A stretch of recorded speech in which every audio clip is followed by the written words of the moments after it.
विषय ले लेती हूँ स्वामी जी। अब तो मोबाइल मैंने अपना रख दिया, वरना मोबाइल हाथ में मैं रखती तो मैं लोगों को भी बता सकती थी कि सबसे बड़ी भूल वो क्या कर रहे हैं।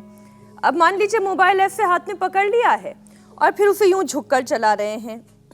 अगर सोने भी चले गए तो फिर इस तरीके से कर रहे हैं, कभी दाएं कभी बाएं, इस तरीके से अपनी गर्दन को बहुत टॉर्चर करते हैं स्वामी जी लोग। गर्दन झुकाकर मोबाइल चलाने की आदत की वजह से स्पाइन के लिए मुसीबत बढ़ती जा रही है। जितना ज्यादा गर्दन झुकी रहेगी, जितनी ज्यादा देर तक झुकी रहेगी, उतना ही ज्यादा वजन रीढ़ की हड्डी को सहना पड़ता है। गर्दन, कमर, पीठ में अकड़न की परेशानी लोग झेल रहे हैं। क्यों? क्योंकि उनका पोस्चर खराब है और उनका खराब पोस्चर उनका स्ट्रक्चर खराब कर रहा है। सर्वाइकल स्पॉन्डिलाइटिस जैसे गंभीर रोग बढ़ रहे हैं। तो स्वामी जी, सर्वाइकल स्पॉन्डिलाइटिस एक बार अगर किसी को हो जाए, एक बार ये दर्द उठ जाए, तो क्या इसे खत्म किया जा सकता है? क्या रीढ़ की हड्डी को फिर से लचीला बनाया जा सकता है? 100% खत्म किया जा सकता है। ये एक बहुत बड़ी कुंठा कहो, भ्रम कहो, भ्रांति कहो, एक मिथ, पूरी निराशा पूरे समाज में व्याप्त हो गई है कि एक बार सर्वाइकल स्पॉन्डिलाइटिस पेन हो गया, एक बार स्लिप डिस्क हो गई, एक बार डिस्क बल्ज हो गई तो वापस ठीक ही नहीं होगी। ये झूठी अवधारणा है। एक तो जैसे मैंने बताया मर्कट आसन, इसको पहले धीरे धीरे और बाद में इसका टाइमिंग बढ़ाना पड़ेगा। तो कितने भयंकर सर्वाइकल स्पॉन्डिलाइटिस, स्लिप डिस्क की, शटिका की, डिस्क ब्लज की, ये सब प्रॉब्लम्स है ना। अब इनसे मुक्ति के लिए एक तो ये मर्कट आसन, एक ये मैंने अभी सेतुबंध बताया ये, और फिर उल्टे लेट करके मकरासन, भुजंगासन तो सहज अभ्यास है ही सो है ये और एक ये, और इसके अलावा बैठ करके ये उष्ट्रासन, ये भी बहुत ही जबरदस्त है। ऐसे सहजता पूर्वक ऐसे एक स्थिति में थोड़ी देर ऐसे टिक जाए।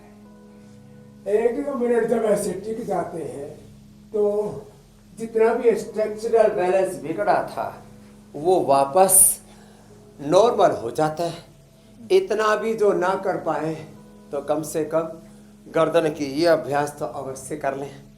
ऐसे ऐसे गर्दन को घुमाया, थोड़ा पीछे की ओर, दाईं ओर, बाईं ओर, ऐसे ऐसे, ये हल्के से अभ्यास है। ये गर्दन के लिए बड़े अच्छे, और ये गर्दन का पॉइंट है, ये बड़ा जबरदस्त है ऐसे। और बार बार आप कल के राजनीतिक उत्सुकता के बारे में लोगों का ध्यान आकर्षित कर रहे हैं कि दिल्ली की सबसे तेज नतीजे इंडिया टीवी पर कल सुबह 6 बजे से ही लगता है। आप कल हमारा योग धर्म भी राज धर्म में ही समाहित करने वाले हैं। स्वामी जी, कल तो राजयोग होगा किसी ना किसी के हिस्से में। 70 के 70 सीटों पर मुझे लगता है पूरे देश के पत्रकार आपने दिल्ली में ही बुला लिया, अपने टॉप एंकर्स को पूरे सारे दिल्ली में उतार दिया है आप लोग। बिल्कुल ठीक कह रहे हैं आप स्वामी जी। हर कोने में, हर चप्पे चप्पे पर हमारे वहीं पर मिलेंगे, सहयोगी रहेंगे। स्वामी जी, मेरा तो मानना है कल कुछ लोगों के हिस्से में राजयोग आएगा और कुछ को तो योग के साथ ही रहना पड़ेगा उसके बाद।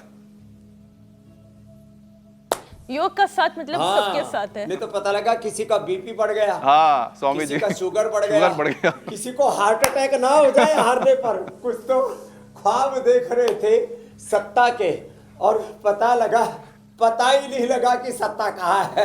सत्ता का पत्ता साफ हो गया।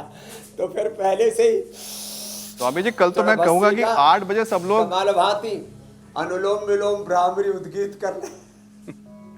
कल सुबह 8 बजे जब पिटारा खुलेगा, उससे सुबह से ही सब अगर कपालभाति, अनुलोम विलोम करें तो उनका दिन बड़ा अच्छा जाएगा। कल परिस्थिति कैसी भी हो। अब स्वामी जी, एक और स्टडी का जिक्र कर लेते हैं। मनस्थिति ठीक रहेगी। जी जी स्वामी जी।